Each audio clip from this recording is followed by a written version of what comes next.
Okay, so if you couldn't tell already, I have obviously been to New York. If you haven't seen my previous videos or the obsessive amount of TikToks I keep posting, I have been to New York, so I thought today would be a good idea to do kind of the do's and don'ts and also showing what I did. Giving you kind of an itinerary, because I know this was my first time going to New York and I really struggled with planning and knowing where everything was. So like I wanted to do XYZ, but I didn't know what was near or what days I could do everything on. I just thought this would be a good video if you're going back to New York, if you're going to New York for the first time, kind of tell you what to do. And to give you some like context, I'm a movie gal. Like I love a movie. So a lot of the things that I did were based on movie locations or things from movies that I wanted to see. So obviously I did touristy things as well. The first day when we got there, I think we got there on a Wednesday or a Thursday. Obviously we just decided to go straight to Times Square to see it, but I'll put some pictures in, but it wasn't busy at all, and I kind of thought that was it's busy. But later in the week we went on the Saturday. Don't do it. Like it was like sardines, like you were all crossing the road like that. We went on a Thursday and yeah, it wasn't busy at all. And so I personally think that Times Square is overhyped. I mean, I wouldn't say it's a don't. I would definitely go and see it. For someone that's a bit anxious and I don't really like big crowds. I live in London, it's basically like being in Piccadilly or that kind of vibe. It's basically just adverts everywhere. As soon as we got there, we landed at, I can't remember what time we landed at, maybe like 5 p.m. We were staying in Park Central, so like near kind of Times Square. And we just got the air train. So the air train I think is like $8. As you're coming from the airport, there's all signs to it. It's basically just like an airport shuttle. Get on that, it takes you to the subway, and then you just get the subway. And it cost us like $12. $8 for the air train, $3 for the subway, rather than like an $80 taxi. I mean, obviously, it depends how many bags you had. We had 2 bags and my bag did break. But so that's another thing that not a lot of people say about. But yeah, you could definitely get the air train. Obviously, it depends where your hotel is, but it went all the way. I think it's called the Jamaica line. That was really good. One of the first things we did on the first day was going to Brooklyn Bridge. And I cannot stress this enough. This was one of the best things I think I've ever done. And we got there for about 7 on both days. I'll put little clips of both of the days because doing it once, like we thought would be enough, but it's so different. Like the first day we went, it was quite a sunny day and you know, it was nice, but because the second time we went, it was snowing, like the sky just looked completely different. And when you go at that time, obviously there's no one really there, so you can get your pictures without people being in the back. You can see the sunrise. Like it, honestly, if that's something that you're like, oh, I don't know whether I should do it, I don't know whether it's worth it, you should just do it. I stayed in the Park Central Hotel, so it's kind of, it was like 10-minute walk from Times Square and like a 5-minute walk from Central Park, so kind of around that area. And we actually just got the subway. Even though it was early, like we didn't get a cab, we just got the subway from, I think it was like 57th Street. I can't remember where it was to. It was 57th Street to, I'll put it on the screen. And we just walked.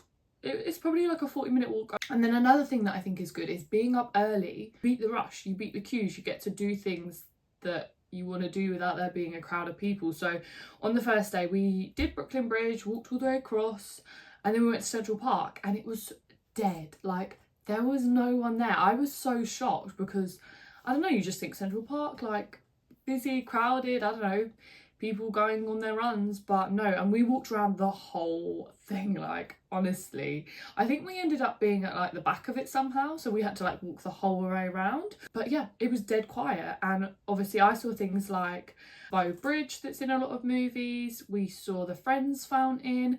There was some things from Home Alone, but all the bridges look the same and I don't know which bridge is which.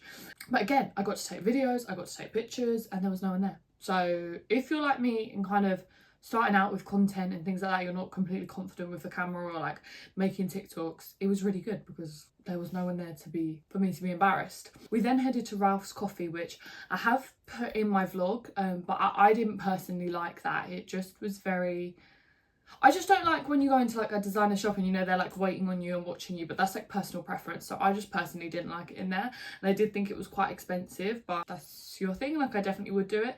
I just think you need to give yourself breaks. Like me and my sister mapped out all our plans, but we gave ourselves like extra time. Like for example, Ralph's, we gave ourselves an hour to be in there. We was in there for 10 minutes, but then it meant that we weren't like rushing to the next thing, because I was shocked how much we needed breaks. Like I will insert clips We went to so many different coffee shops and we just needed to sit. We needed just to, you know, like recoup, because it is really overwhelming. And I think like the adrenaline of wanting to do everything and it being really exciting, and like you're like, I need to do this and this and this. Definitely plan things, but just give yourself more time. Like, don't get me wrong, we did a lot on the first day. And also, speaking about taking breaks, toilets. There is no toilets in New York. I'll let you into a little secret. Opposite the plaza, there is a huge Apple store. They have somewhere that you can fill up your water and you can also use the toilet, but you need to be careful when you're drinking coffee and water, because yeah, best believe you're either going to have to go into another coffee shop and buy another coffee or another water to go for a wee, or you're going to have to hold it, because that was our dilemma. Like, there was a lot of times throughout the week where we were like frantically marching to go for a wee, or like had to change our next thing because we were like, oh my god, we are going to wet ourselves. And another thing that kind of shocked me was a lot of stuff has scaffolding, which might sound stupid. I'm like, well, no, does that matter? But like, it kind of ruined the vibe. So for example, the plaza had scaffolding all around it, and I really wanted to see the plaza because obviously Home Alone, Bride Wars, things like that. But that had a big bit of scaffolding in front of it. And also the Flatiron was completely covered in scaffolding. Just keep it in mind, that killed my vibe, and some of them I was a little bit upset about. And yeah, I spoke about this on my TikTok, but doing viral things, don't avoid them because you think it's going to be really busy, because I think possibly everything I visited that was viral, I didn't queue for. Liberty Bagel I walked straight into. I didn't go to the Joe's Pizza in Times Square, to be fair, but I went to a Joe's Pizza, didn't have a queue. Went to Magnolia Bakery, didn't have a queue. Like, you don't, if they're kind of dotted everywhere, like these chains are dotted everywhere, so basically just don't go to Times Square ones and you should be fine. So don't avoid things because you think there's going to be a queue. Liberty Bagel, I watched a video just before saying that they queued around the block and they queued for like an hour. We went at about 12. We just walked in and we got a seat. But again, just give yourself more time, so then if there is a queue, then it doesn't really matter. And another thing that I thought I did quite well, but I clearly didn't, is just make sure that if you have to book things, make sure they're booked. Like, we pre-booked Bubby's, so I managed to get that, which was good, which is the pancake place, but I didn't know you had to book the Jellycat Diner.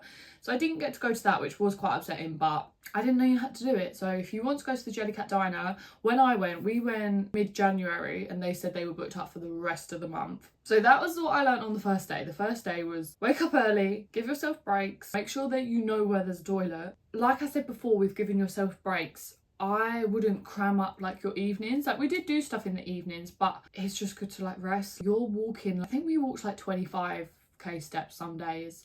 Like I said, you're walking everywhere, you're in subway, you're off the subway. It's tiring, and a lot of the time we was like back in the room wanting to sleep at like 9. Get a delivery to the hotel twice, which I preferred. You're in your pajamas, you're watching TV. It means you can get up the next day, because obviously we came from the UK as well, so the time difference, it wasn't bad, but it does throw you off. And another thing that I was really worried about going was the subways. They're literally fine. Don't get me wrong, past like 7 p.m, like more uncomfortable. In the day it's perfectly fine, in the morning it's fine.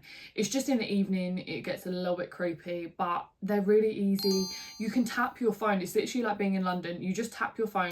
I did see some people saying you could get a Metro card, and I think you pay £35 and you get like unlimited trips, but we weren't sure how many times we were going to get the subway. Looking back, we probably could have done the Metro card, but yeah, you just tap your card. I think it came out as like £3. It says on your Apple Maps which way. Like, most of the time it will say like uptown, downtown, and then it's like ABC. It's not hard, it's not scary. We didn't get one cab. I thought we was going to get a cab from the airport. I thought we was going to get cabs like early morning. We didn't, which saved us a lot of money as well. So we originally were actually going to go into the ABC studios and just ask if they had free tickets, but I can't remember why. I think we were just tired, so we just didn't end up doing it. But actually we were in FAO Schwartz for the Jellycat Diner, and as we walked out there was someone with a green clipboard saying like, we need an audience for Kelly Clarkson, and that was at 2 o'clock. I don't know if all of them were at that time, but that was at 2 o'clock. They were calling people to go in the queue, and the show started at 5. But I don't know how it works, like if you actually go to the ABC studios in the morning and ask, maybe they give you like the ticket early, I'm not sure. But I would definitely do that, because that was a really cool experience. And obviously I got to see Kelly Clarkson, and it just also meant we could sit down. We could sit down while we were watching the show. Definitely go to the ABC studios. It's next to Radio City, near the Rockafeller. just ask them. It's completely free. They normally do it on the day because they need people in the audience, and I think the options are Kelly Clarkson, The Voice, Jimmy Fallon, maybe the Drew Barrymore show, but that was really good. I would definitely recommend doing that. But obviously I explained the first day, but just to give you a little itinerary for the second day, we did Central Park again, and then we ended up going to the Ghostbusters firehouse. Then all of this was really close, and then maybe a 5-minute walk down the road was Bubby's. Booked that for 2. We actually went at like 1:30, and we just walked in and we were like, oh, do you have anything earlier? And they just walked us in and let us in. And then I can't remember how far it was from Bubby's. I think we walked from Bubby's to then the New York or Nowhere store, which I just wanted something from there. I see it all the time. Obviously it is quite expensive, but that was like a walk away, just to give you an idea of where everything is. We may have actually walked then from there. This is just future Emily telling you I didn't walk there. That was a lie. It's like a 40-minute walk. I think we got the subway. It's like a 10-minute subway. So lies, telling lies. And we did like the Flatiron and everything, and the Empire State Building, which was really underwhelming. But at the bottom there's loads of restaurants, and we went into this place called Takombi. It was so good. It was like a full-on, it was kind of like jazz bar vibes. It had like really dark lit lighting and like candles on the table. They did margaritas. Like honestly, it was so good. But speaking about restaurants as well, it is a thing to tip for everything. Normally I think it's like 20%, but like, I mean, if you're getting a coffee, you press tip. Like if you're in Starbucks, if you're in a restaurant, if you're just buying something from a store, it's like 20% to 30%. So it is quite a lot. So just keep that in mind. Tipping culture is a lot different there than it is in the UK. On our third day, we went to Public Library, walked to Grand Central, which was very busy. But that was a Saturday, I'm pretty sure now I think about it, so that kind of makes sense. And then we went to the Met, and I really did want to go inside. The queue was going down the block. Like, I don't know if it had a certain exhibition on or what, or if it just was simply to go in the Met. But yeah, we decided not to go in just because of like timing, and it was raining and we didn't want to queue in it. So that was one thing I didn't expect. I did think there was going to be a queue, I just didn't know it was going to be that long. So if you want to go to the Met, that's one thing that did have a queue. But we sat on the steps, and it had like little food trucks outside, and it was really cute. We kind of went home early that day, and then we managed to do the Frank Sinatra Saturdays. So I'm going to make a full TikTok kind of explaining the whole situation on this if you do want to go into detail about it. It's $40 each per person, and then you have to buy 2 drinks, but the drinks range from like $18 to like up, so it was about $80, but I think it's worth it because also, I didn't know this, it's a cigar club, which I didn't see anyone put anywhere, so you will stink. The smell was still in my hair for like a week, and if like cigar or cigarette smells like make you feel sick, it is a cigar club. But it was really good, and also you are allowed to like stand at the steps and just film for a little bit. So even if you're at the back and like you've not paid for a seat, you are allowed to like run across, as long as you're not blocking anyone's view. I would 100% recommend that. Obviously, if you can, book 30 days in advance and just book a seat. If not, I would queue. This is a jazz bar playing Frank Sinatra. I'm wearing a sparkly outfit. I'm gonna queue. On the 4th day, we went to Katz Deli. I knew obviously this is very busy, so we went like right when it opened, and we went at like 11. There was a queue inside, but there wasn't a queue. It didn't go outside the building. This was my personal hell. There's like rows, probably like 8 rows that you're then all queuing in. They're just making you shove down, and then obviously you're trying to get a seat. Luckily my sister's vegan, so she wasn't eating there, so she managed to get a tiny table, but the queues are going into the table, so like you're sat at a table and there's just someone's behind, like in your face. You go up and you've got all the sandwiches and that, and it's fine to order it, like it's not bad, and I really thought it was extortionate. I think I paid $48 for a sandwich and a lemonade. I had 1 bite and I think I had an anxiety attack and we had to leave. Katz Deli is a big fat no, but again, that's personal preference. Up to you. Take that information, do what you want with it. It actually started to snow that night, so we were going to do the $4 ferry, which I definitely would recommend because it is so cool. You get to go on the water and that, but we just had a bad day because it was so windy and snowy. You couldn't sit on the outside bit, so we just had to sit inside. You just download the Ferry app and then you just book it, and it's just kind of further down from Time Out Market. It's like a 5-minute walk, and yeah, you just get the ferry then across the other side back to like Manhattan. So that was really good. Obviously it would have been a little bit better if we could have like stood outside and taken pictures and that. Obviously you can still see it from the inside through the windows. On our last day we did Brooklyn Bridge again, like I said at the beginning. We went to Carrie Bradshaw's apartment. This, I can't stress enough, Carrie Bradshaw's apartment is getting fencing put in front of it. So the week we were there, this actually came out that the person that owns the house is kind of sick of tourists and that, which is fair enough because at the moment it's just like a chain that's in front of it. So she's getting like a panel in front. I don't know what that means. I don't know if that means you won't be able to see it. I'm not sure. So that was mid-January 2025. If you're visiting after, I don't know if you're going to be able to see the Carrie Bradshaw apartment. Maybe Google and see what that is. And we went to the Rockafeller. We went to the Rockafeller because my sister made a good point that from the Rockafeller you can see the Empire State Building. So we felt like it was a better view than doing the Empire State Building. I think we paid $52 because we got a sunset booking. This is the best thing to do it at this time.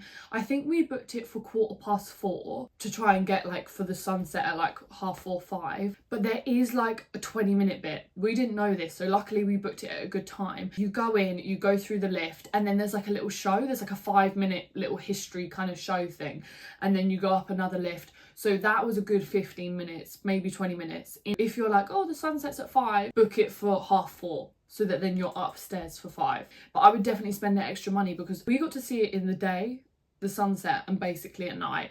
Don't get me wrong, we stayed up there for like an hour and it was freezing cold. I think it was worth it. We got to see this, so I definitely think it was worth it.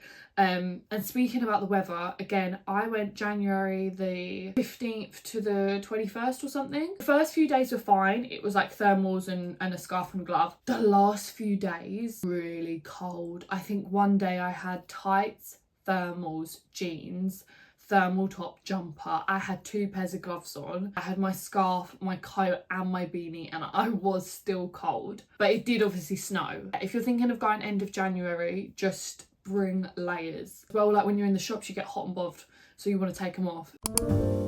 Last thing we did on the last day, because we didn't want to do too much obviously because we was travelling, was the Staten Island Ferry. Now this is free. Once you come up the escalators there will be 5 to 10 people trying to get you to pay for the ferry. I nearly fell for it because this man had a Staten Island ferry jacket on, like a purple or blue jacket, and he was like, ma'am, are you getting the ferry? And obviously I just said yeah, and then he was like, oh, let me, and then my sister luckily was like, no, because I thought he was just showing me the direction to where to go, but obviously he was trying to get me to pay for a ferry. You don't need to pay for it. As soon as you come up from the subway, it is literally straight in front of you. You just walk in. They've got a big board of all the times of the different ferries. You just walk on.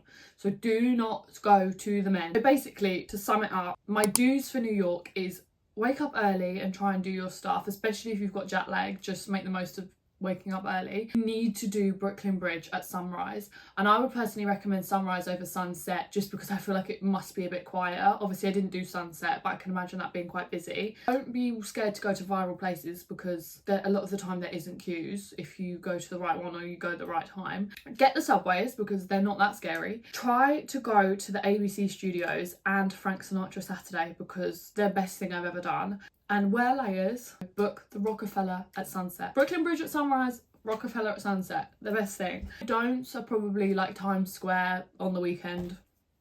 Don't do it. Carrie Bradshaw apartments obviously closing, so do what you want with that. I'm not sure that's happening. Don't overpack your days. Don't try and do too much. Like, just give yourself more time because if anything, if you give yourself more time you can get more done. That's basically it. I don't really have a lot of don'ts. So if you are going to New York, I hope this video helped. I know it was a lot of information.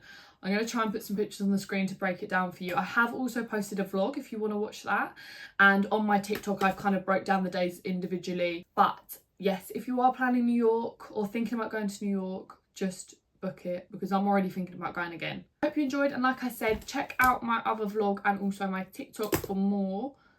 And yeah, bye.